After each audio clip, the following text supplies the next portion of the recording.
ئێمە بە ئومێدی ئەوە بووین گفتوگۆی ئاشتی دەست پێ بکاتەوە تورکیا ئەردۆغان دەرگای زیندانەکان لە ئازادی خوازانی کورد بکاتەوە بەڵام ئاکەپە ئەردۆغان نەگەوایان نەکرد بگرێت زۆر درندانە پەلاماری کوردستانیان لە باشوور و ڕۆژاوادا و بەو هێرشیان دایانەوەی قورسایی و کاریگەری پێشمەرگە و شەڕوانانی کورد دژ بە داعش کەم بکەنەوە ئەمەش وەک هاوکاری بە داعش وایە چونکە لە ئێستادا هەر پەلاماردانی کورد کە باشترین جەنگاوەری شەڕی داعشن هاوکاریکردنە بەو ڕێکخراوەتی وێستیە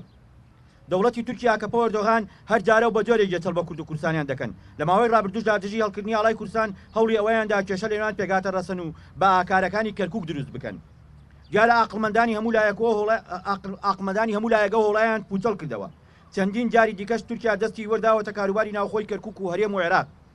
ئێمە بۆ فشار خستنە سەر دەوڵەتی تورک و لە پێناو بەرزڕاگرتن و پیرۆزی خوێنی شەهیدەکانماندا داوا دەکەین پارێزگار و ئەنجومەنی پارێزگا بە توندی دانێ و کارە قێزەونە بکەن و بە فەرمیش داوا لە دەوڵەتی تورک بکەن بگەڕێتەوە بۆ سەر مێزی گفتوگۆ و ئاشتی و ڕێز لە سەروەری خاکی دراوسەکانی بگرێت هەروەها داواتان لێ دەکەین کە تەواوی بەرژەوەندی ئابوووریەکانی تورکیا و کۆمپانیەکانی لە کەرکووک هەڵپەسێرن تا و کاتەی دەوڵەتی ئاکەپە دەست لەو ستەمە هەڵدەگرێت